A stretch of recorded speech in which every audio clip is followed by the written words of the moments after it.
예, 여러분 반갑습니다. 야, 누구도 빠르게 넘어가는 다르게 헤어지세요. 어반입니다. 짠! 오늘 이야기는 자여 혐오가 될란가? 근데 이거는 내가 하는 게 아니라 내가 인터넷에서 재밌는 글을 봤거든. 그래서 그 여자가 모혐하는 여자가 혐오하는 그런 여자라고 해야 되나. 그래서 인기가 없는 여자에게 흔한 일이라는, 그러니까 전혀 인기가 없는 여자에게 흔한 일이라는 토픽으로 올라온 글이긴 한데, 근데 전체적인 맥락을 봤을 때는 인기가 없는 여자의 특징에 가깝거든. 여자가 보는 여자가 봤을 때 인기 없는 여자의 특징에 가까워가지고 오늘은 여기에 대해서 일단 이야기를 하려고 합니다. 일단은 단편적으로 인기가 없는 여자, 인기가 없는 남자라고 생각했을 때 여러분들은 좀 어떤 게 좀 단상으로 딱 이렇게 생각나나? 나 같은 경우는 그런 것 같아. 좀 인기가 없다라고 했을 때는 그런 뭐 이제 왁구라던가 이런 것보다는 다른 게 먼저 생각나는 것 같아요. 그래서 통상적으로 남자들 같은 경우는 어떤 애들이 많냐면 그 눈치 없는 애들 있잖아. 이상하게 눈치 없는 애들이 있어. 맨날 맥 빠지는 소리하고 할 말 안 할 말 못 가리는, 내가 일전에 얘기했던 사회성 조금 떨어지는 그런 느낌의 남자가 가장 먼저 떠오르고, 그리고 나이가 들면 좀 이렇게 뒷방 늙은이처럼 찌개지는 것도 있지. 아무래도 늙게 되면 사람들이 좀 기피하는 게 있거든. 그러다가 이제 머리 벗겨지고 뭐 이제 뚱뚱해지고 배 나오고 냄새 나고 뭐 그러면 자연스럽게 뒷방 늙기가 되는 건데, 근데 내가 반대로 이걸 여자한테 인기 없는 여자라고 했을 때도 약간 좀 비슷한 느낌이었어. 남자가 좀 눈치 없이 얘기를 한다면 여자들 같은 경우는 요즘 좀 화나 있는 사람들이 많다 보니까 그 표독스러운 여자들이 있잖아. 짜증내고. 난 이게 제일 먼저 생각이 났거든. 근데 이 똑같은 질문에 대해서 여자는 여자를 어떻게 보는가, 일본 걸즈 채널에 올라와 있는 그 코멘트를 보니까 되게 재밌더라고. 그래서 첫 번째 올라와 있던 거는 뭐였냐면, 인기가 없는 여자에게 흔한 일, 특징이라고 봐도 돼. 남자가 뭐야? 남자를 점점 적대시하게 된다. 이게 이제 일바로 올라와 있었고, 그리고 이상이 높다라는 이야기, 불결하다라는 얘기도 있었는데, 불결하다는 건 뭐지? 잘 안 씻는다는 건가? 뭐 그런 얘기도 있었고, 그리고 트위팸이나 네토우유가 된다라는 얘기가 있더라고. 그래서 트위팸이, 난 사실 이제 트위터를 잘 안 해, 난 아예 해본 적이 없어. 본 적도 없거든, 솔직히 말해서. 트위터 같은 거는. 근데 그 트위터 내에서 그런 뭔가 PC 같은 게 엄청 많이 돌아다닌다는 얘기는 나도 들었던 것 같아. 근데 이게 비단 한국뿐만 아니라 일본도 마찬가지구나 싶더라고. 그래서 일본 내에서도 트위터에는 그런 빠미들이 되게 많구나. 그리고 네토 우유는 뭔지 싶어서 내가 한번 찾아봤거든. 근데 네토 우유는 뭐냐니까 넷 우익이더라고. 넷 우익. 그래서 한국어로 따지면 넷 우익이라고 할 수 있는 게 가장 가까운 게 일베라고 할 수 있지, 그지? 그래서 약간 그런 느낌이 된다라는 느낌. 근데 따져보면 트위팸이와 네토 우요가 극과 극이라고 봐도 되잖아, 그지?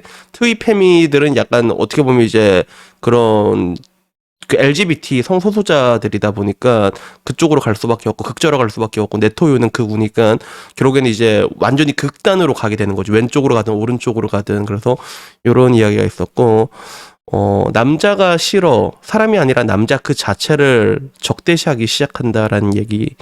그래서 자신은 저 스펙 아줌마인데 이상향이 높다라는 거. 인기 없는 사람들은 자기는 스펙이 낮은데 아줌마인데 이상향이 높다라는 얘기도 있었고, 그리고 페미. 이거는 그냥 딱 페미라고 읽으면 되거든. 페미라는 얘기가 생각보다 좀 많았어. 그래서 실질적으로 나도 이렇게 좀 놀랬던 게, 내가 일본 가서 이렇게 물어봤을 때 파미니스토 아냐고 물어보니까 난 모른다는, 그게 뭔지도 모르는 사람이 태반이었는데, 근데 여기 내에선 넷이다 보니까 팜이란 단어가 내가 이때까지 본 스레드 중에서 가장 많이 올라왔거든. 그래서 뭐 결국 남성을 적대시하기 시작하고 빠미화가 된다라는 이런 이야기가 있더라고. 그래서 생각보다 빠미 이야기가 많이 나와가지고 난 좀 놀랬어, 그게. 그리고 뭐 대화가 힘들다, 아니면 쓰레기, 질투가 많다, 얼굴에 그 표독스러운 그게 나와 있다. 그리고 뚱뚱한이 또 키워드로 들어가 있더라고. 그래서 뭐 이 뒤에도 보면 무엇이든 간에 불평불만이 많다라는 이야기부터, 그리고 마지막에 조금 안타까웠던 게 뭐냐면 그런 거야. 친밀한 연애를 포기하고 자니스라던가 한국의 남성 아이돌에게 치유를 요구하기 시작한다. 그래서 남성 아이돌, 한국 남성 아이돌이 약간 그런 느낌이 근데 조금 있는 것 같아. 일본 내에서도 그 메이저 어떻게 보면 일본 내에서의 한국의 그런 케이팝이랑은 분명히 유명하단 말이야. 근데 그런 케이팝을 엄청 좋아하는 애들 중에서 또 어두운 애들이 또 많거든. 또 생각보다 그런 것도 사실인 것 같아. 그래서 그런 이야기도 있었고 마지막은 되게 장문의 글이었는데 이게 재밌더라고. 이렇게 적혀 있어. 분명히 불규칙한 식습관으로 살이 찌고 피부가 거칠어졌지만 체질 탓으로 돌리고 조금도 노력하지 않는다.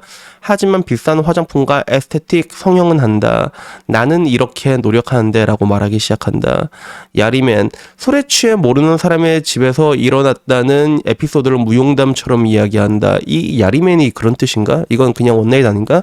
그리고 매칭앱에서 만난 남자 데이트를 거듭하고 있지만 자신은 노력하지 않는다. 목적지를 정하지 않고 라인에서 대화가 이어질 수 있는 화제 제공도 하지 않는다. 연락이 두절이 되고 남자에 대한 욕을 계속한다. 라는. 그래서 이걸 보고 전반적으로 느낀 게 일본 내의 여론은 이게 어떻게 보면 일본의 여성시대라고 볼 수 있거든. 빠미에 대해서 굉장히 적대적이다라는 거를 여러분들이 볼 수가 있잖아. 그지?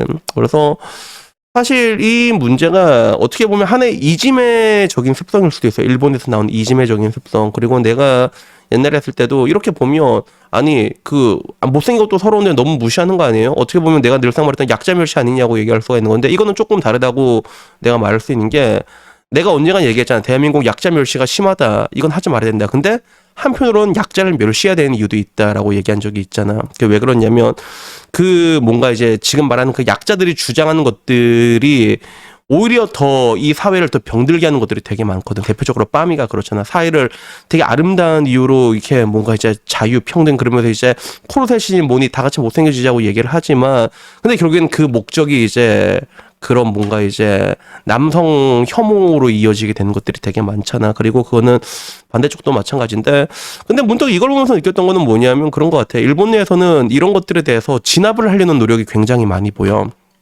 그래서 지금 되게 유명한 일본의 되게 유명한 주솔회전이라는 그 만화를 봐도 이 빰이 관련된 이야기가 나온다니까 실제로. 그래서 어떤 여자가 그 여자 주술사한테 코르셋을 강요한다고 얘기하니까 거기 극 중에 나오는 쿠기사키 노바라라는 여자가 있거든. 되게 진짜 걔가 걸크러쉬란 말이야.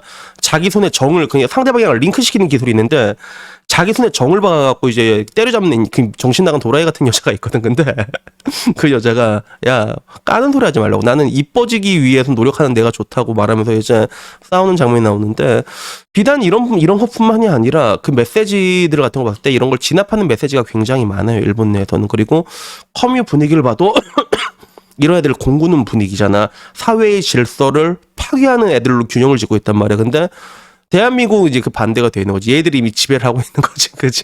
이미 지배하고 있어가지고 드라마 같은 거 봐도 오히려 그 반대로 나오잖아. 노력하는 여자가 올라갈 수 없다는 듯이 재벌집 막내 애들 보더라도 김신록이 막 유리천장 드립치고 그러잖아. 물론 그 시대 때는 충분히 가능한 이야기이긴 하지만 근데 맥락과는 관계없는 메시지를 계속 던지는 것들이 한국에서는 그 반대로 일어나고 있는 거지.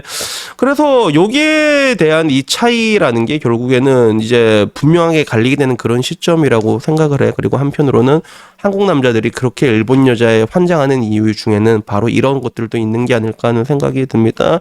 그래서 여튼간에 그래 뭐 요새 뭐 이게 미친놈들도 점점 많아질 수밖에 없고 굉장히 세상이 혼탁한데 근데 이런 세상일수록 우리가 좀 이제 온전한 정신으로 잘 유지해가지고 나도 그렇고 여러분도 그렇고 여기서 말하는 인기 없는 사람의 특징이 해당되는 그런 사람은 안 됐으면 좋겠지만 나는 이미 조금 해당된 것 같아. 그치? 그래서 나는 이미 조금 늦은 것 같습니다. 그래서 여튼간에 오늘 이야기 여기까지고요. 다음에는 조금 더 재밌는 이야기로 찾아뵙도록 하겠습니다. 이상입니다. 감사합니다. 야옹.